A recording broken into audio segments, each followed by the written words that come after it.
요즘 계단만 올라도 숨이 차고 나도 모르게 난간을 잡게 되진 않으신가요? 예전에는 거뜬했던 장바구니가 유난히 무겁게 느껴지고 병뚜껑 하나 따는 것조차 힘에 부칠 때가 많아졌을 겁니다. 많은 분들이 나이가 들어서 그렇지 하고 대수롭지 않게 넘기시지만 이건 그냥 노화 현상이 아닙니다. 바로 우리 몸의 기둥이자 생명 그 자체인 근육이 소리 없이 빠져나가는 근감소증이라는 무서운 질병의 신호일 수 있습니다.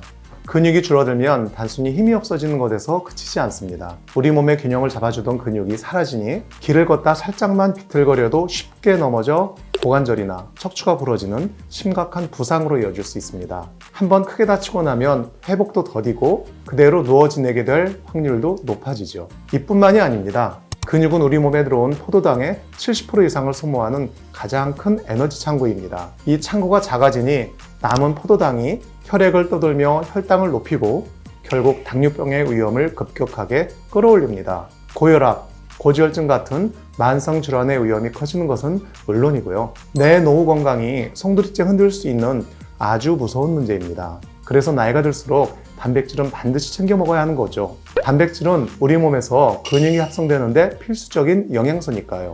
그런데 아마 단백질을 매일 잘 챙겨 먹는데도 근육이 잘 붙기는커녕 오히려 몸이 무겁고 피곤하신 분들이 계실 겁니다. 고기를 아무리 많이 먹어도 속만 더부룩해지는 거죠. 만약 이런 증상이 계속 반복된다면 지금까지 내 몸에 맞지 않는 단백질을 드시고 계셨을 확률이 큽니다. 안녕하세요. 내 몸에 맞는 음식을 찾아주는 30년차 체질 전문 한의사 김경민입니다. 오늘은 사상 체질 전문가로서 단백질에 대해 알아보겠습니다. 어떤 단백질을 먹어야 하는지, 어떤 단백질이 내 몸에 가장 잘 맞는지 체질별로 정리해 드리겠습니다. 오늘 영상 끝까지 보시면 근감소증 고민을 간단하게 해결하실 수 있을 겁니다. 가장 먼저 우리가 단백질을 왜 먹어야 하는지 그 이유부터 자세하게 알아볼까요? 단백질 섭취는 사실 하면 좋은 것 정도가 아니라 우리 몸의 생명 활동을 위한 절대적인 필수 조건입니다. 단순히 근육이 좀 빠지고 힘이 없어지는 수준의 문제가 아니에요. 단백질이 부족하다는 것은 우리 몸을 지탱하는 모든 시스템이 한꺼번에 무너져 내리는 비상사태를 의미하거든요. 우리가 숨쉬고 소화하고 생각하는 이 모든 일에 관여하는 게 바로 단백질입니다. 또 외부에서 병균이 침입했을 때 맞서 싸우는 항체 역시 단백질로 만들어집니다. 그래서 단백질이 부족하면 우리 몸은 일을 못하고 외부 침입에도 대응을 못해서 속수무책으로 무너지게 되는 거예요. 게다가 우리 몸은 단백질이 꾸준히 들어오지 못하면 생명을 유지하기 위해 최후의 수단을 사용합니다. 바로 우리 몸에서 가장 큰 단백질 저장고인 근육을 스스로 분해해서 필요한 곳에 보내는 거죠. 심장 박동, 뇌 활동 등 당장 생명과 직결된 곳에 단백질이 부족하면 큰일 납니다. 우리 몸은 당장 근육이 좀 줄어도 생명에 지장이 없는 부위, 그러니까 팔, 다리, 허리의 근육을 녹여다가 에너지로 쓰게 됩니다. 그래서 근감소증은 단순히 늙고 약해지는 현상이 아니라 내 몸이 나를 살리기 위해 내 몸의 기둥을 갉아먹기 시작했다는 뜻이라고도 할 수가 있습니다. 이런 근감소증을 예방하고 활기찬 노년을 보내기 위해서는 매일 꾸준히 충분하게 단백질을 보충하는 것이 무엇보다 중요합니다. 자, 그렇다면 어떤 단백질이 좋은 단백질일까요? 단백질 하면 아마 많은 분들이 계란이나 닭가슴살을 드시고 계실 겁니다. 물론 계란이나 닭가슴살은 좋은 단백질 식품들이죠. 그런데 제가 오늘 근감소증 예방을 위해 특별히 추천드리고 싶은 식품은 바로 황태입니다. 많은 분들이 황태를 그저 국물 내는 재료 정도로만 생각하시지만 사실 황태는 단백질의 숨은 제왕입니다. 같은 무게 100g을 기준으로 비교하면 황태에는 계란보다 무려 6배나 많은 단백질이 들어있습니다. 명태가 얼고 녹기를 수십 번 반복하며 마르는 과정에서 수분은 쫙 빠지고 영양분만 농축되면서 단백질 함량이 폭발적으로 늘어나는 것이죠. 게다가 황태에는 단순히 단백질 함량만 높은 게 아닙니다. 황태의 단백질은 지방이 거의 없고 콜레스테롤 걱정도 없어서 혈관 건강이 중요한 중장년층에게는 최고의 단백질 공급원이라 할 수 있습니다. 게다가 간의 해독을 돕는 메치오닌을 포함한 필수 아미노산이 풍부해서 잦은 피로에 시달리는 분들의 기력 회복에도 큰 도움이 됩니다. 황태는 다양한 레시피에 활용할 수 있어 먹기도 좋죠. 황태를 잘게 찢어 간장과 참기름에 살짝 묻혀 밑반찬으로 드시거나 맑은 황태국을 끓여 드시는 것도 아주 좋은 방법입니다. 다만 이때 너무 짜거나 맵게 양념하면 오히려 신장에 부담을 줄 수 있으니 담백하게 조리해서 드시는 것이 좋습니다. 자, 황태가 이렇게 단백질 함량도 높고 몸에도 좋으니 앞으로는 단백질을 황태로만 보충하면 되겠구나 라고 생각하실 수 있는데요. 여기서 아주 중요한 질문을 던져야 합니다. 과연 이 황태가 모두에게 약이 될까요? 우리가 단백질의 상징처럼 알고 있는 계란조차 어떤 사람에게는 속을 더부룩하게 만들고 피부 트러블을 일으킬 수 있습니다. 황태도 마찬가지입니다. 아무리 몸에 좋은 음식도 내 몸과 맞지 않으면 효과가 절반으로 줄거나 심지어 독이 될 수 있죠. 휘발유차에 경유를 넣으면 차가 망가지듯 단백질 중에서도 내 몸의 연료와 딱 맞는 것을 먹어야 비로소 효과를 볼 수 있는 겁니다. 그래서 내 체질을 아는 것이 중요합니다. 사상의학에서는 사람을 소음인, 소양인, 태음인, 태양인 이렇게 4가지 체질로 나누고 음식 또한 고유의 성질이 있다고 봅니다.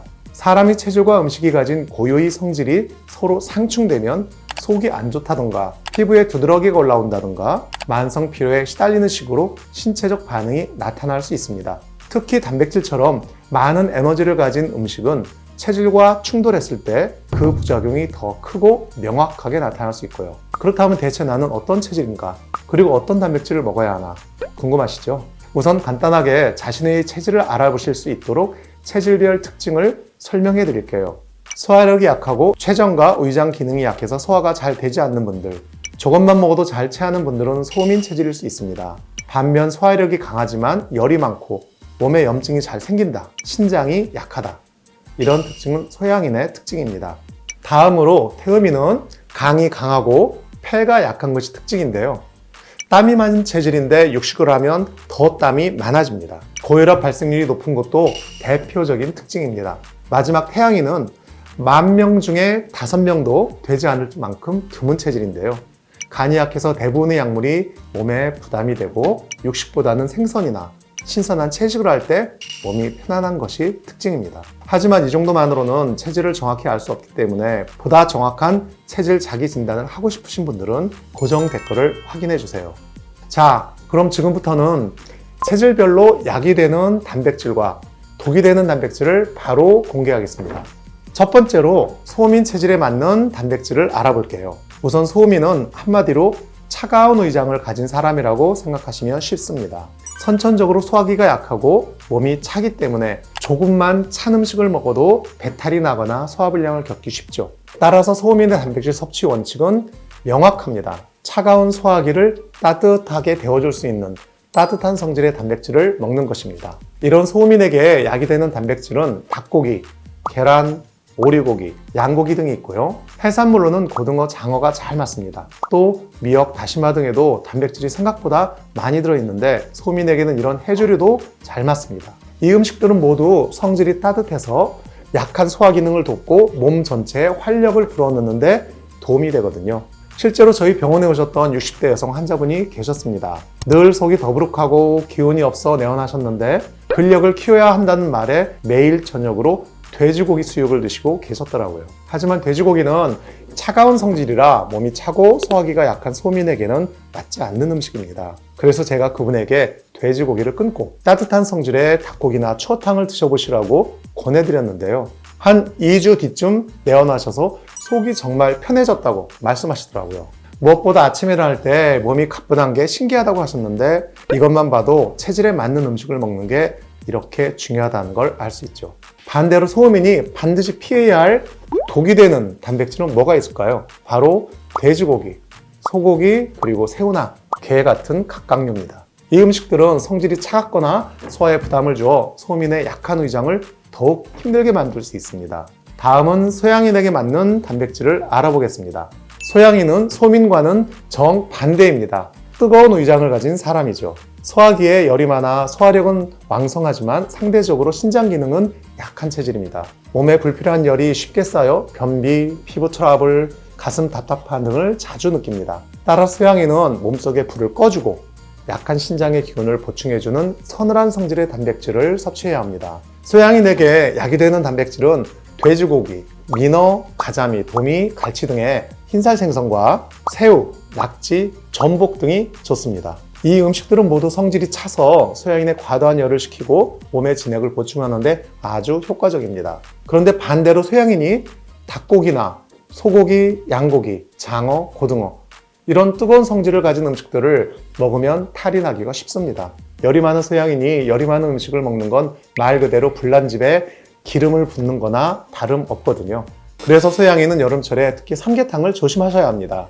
삼계탕에 들어가는 닭고기와 인삼은 둘 다 열을 올리는 음식이라 서양인에게는 보양식이 아니라 최악의 음식입니다. 내가 평소에 닭가슴살로 단백질 보충을 많이 하는데 이상하게 속이 불편하다. 자꾸 얼굴로 뜨겁게 열이 오르고 피부에 가려움증이 생겼다. 이런 분들은 단지 피부만 보실 게 아니라 내가 서양인이 아닌가 확인해 보세요. 이게 전형적인 서양인이 열성 음식을 잘못 먹었을 때 나오는 반응입니다. 다음으로 태음인은 간 기능이 좋은 대신 폐 기능이 약한 체질입니다. 기운을 안으로 모으고 쌓아두는 경향이 있는데 기혈순환이 잘 안 되면 몸에 노폐물이 쌓여 비만이나 대사증후군이 오기 쉬운 체질입니다. 그래서 태음인은 약한 폐의 기운을 보하고 뭉쳐있는 기운을 잘 순환시켜주는 단백질이 필요합니다. 이런 태음인에게 약이 되는 단백질은 바로 소고기입니다.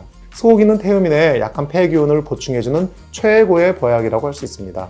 소고기에는 단백질뿐만 아니라 철분, 칼슘, 다양한 아미노산과 무기질이 풍부해서 기력 회복에도 도움이 되고 특히 폐를 보호하고 땀 배출을 원활하게 도와주는 효능이 있거든요. 즉 소고기가 태음인의 체질적으로 부족하기 쉬운 부분을 보완해주는 음식인 거죠. 이외에도 오징어, 참치, 명태, 콩, 두부 등도 기혈순환을 돕는 좋은 단백질 공급원입니다. 반대로 태음인은 닭고기와 돼지고기는 피해야 합니다. 또 새우나 게, 조개 같은 갑각류나 조개류도 안 맞습니다. 닭고기는 기운을 밖으로 내보낸 성질이 있어요. 그래서 안으로 기운을 모아야 하는 태음인에게는 맞지 않을 수 있고 일부 해산물은 몸속에 불필요한 습기를 만들어 피부 질환을 유발할 수도 있습니다. 특히 평소에 몸이 잘 붓고 무겁게 느껴지는 태음인이라면 이런 음식들은 피하시는 것이 좋습니다. 마지막으로 태양인입니다. 태양인은 10,000명 중에 서너 명이 있을까 말까 할 정도로 드문 체질이라 저도 만나보기 정말 어려운 체질인데요. 태양인은 폐 기능은 강하지만 간 기능이 약한 체질입니다. 기운이 위로 솟구치는 경향이 강해서 기운을 아래로 내려주고 약한 간을 보호해주는 담백하고 서늘한 음식이 이롭습니다.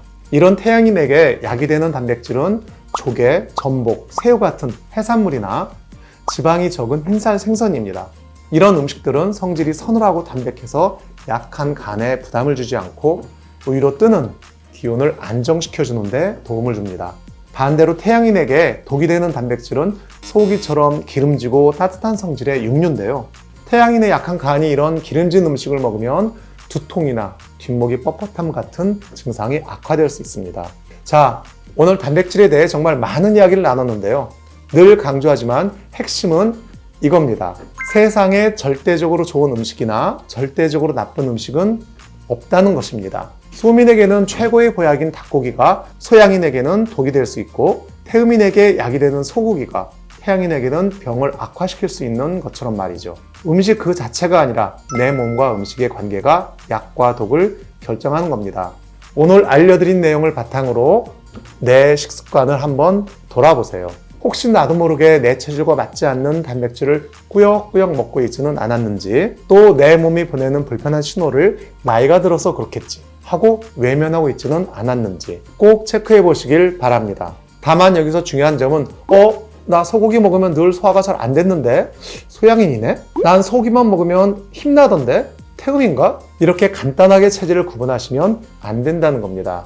체질은 단지 잘 맞는 음식, 안 맞는 음식으로만 구분할 수는 없고 반드시 전문가를 통해서 체형, 성격, 여러 증상들을 종합적으로 살펴봐야 됩니다. 내 체질은 무엇인지, 나에게 꼭 맞는 음식과 생활 습관은 무엇인지 더 깊이 알고 싶다면 영상 하단에 고정 댓글에 있는 링크를 꼭 확인해 보시길 바랍니다. 오늘 내용이 유익하셨다면 구독과 좋아요, 알림 설정 부탁드리고 혹시 남들은 다 좋은 음식을 먹고 탈이 난 경험이 있다면 댓글로 공유해 주세요.